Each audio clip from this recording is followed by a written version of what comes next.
بسم اللہ الرحمن الرحیم۔ شروع اللہ کا نام لے کر جو بڑا مہربان نہایت رحم کرنے والا ہے۔ حضرت علی رضی اللہ تعالیٰ عنہ کی خدمت میں ایک شخص آیا اور عرض کرنے لگا، یا علی، آنے والے وقت میں گھر کی بے سکونی، بربادی اور انسان کی پریشانی کا سب سے بڑا سبب کیا ہوگا؟ بس اتنا کہنا تھا کہ حضرت علی رضی اللہ تعالیٰ عنہ نے ارشاد فرمایا، اے شخص، آنے والے وقت میں انسان کی سب سے بڑی بے سکونی اور پریشانی کا سبب عورت کی بغاوت ہوگی۔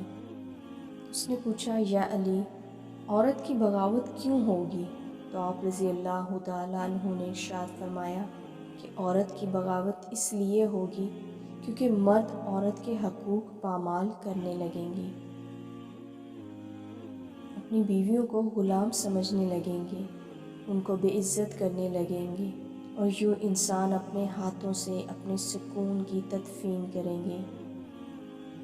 اس شخص نے کہا، یا علی رضی اللہ تعالیٰ عنہ، عورت کے کون سے حقوق مرد پر واجب ہیں؟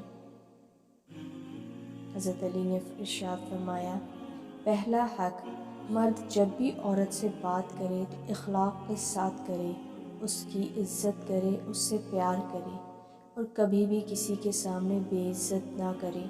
جو بات سمجھانا چاہے پیار سے سمجھائے، کیونکہ اصلاح ہمیشہ اکیلے میں کی جاتی ہے۔ جو اصلاح سب کے سامنے کی جائے وہ اصلاح نہیں، بلکہ انسان کو بغاوت کی طرف مائل کر دیتی ہے۔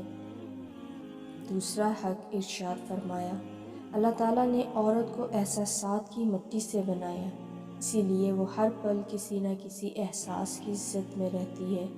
مرد کو چاہیے کہ مرد اپنی عورت کو چھوٹی چھوٹی باتوں کا شکریہ ادا بھی کرتا رہے، اس کے چھوٹے چھوٹے کاموں کی تعریف کرتا رہے اور اپنی محبت اور سچائی کا اظہار کرتا رہے، تاکہ عورت کے احساسات اپنے مرد کی طرف مائل ہوں، نہ کہ کسی غیر کی طرف۔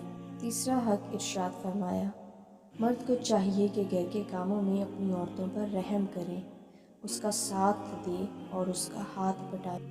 چوتھا حق، اپنی بیوی کا کبھی بھی مذاق نہ اڑائے، اور جو باتیں اسے نہ آتی ہوں اس کی تعلیم اسے دے، اس طرح سے کبھی بھی عورت کو کمتری کا احساس نہ ہوگا۔ پانچواں حق، ارشاد فرمایا، اپنی عورت کا خیال رکھیں، اس کا احساس کریں اور ہر ضروریات زندگی جو عورتیں اپنے لیے چاہتی ہیں پورا کرنے کی کوشش کریں۔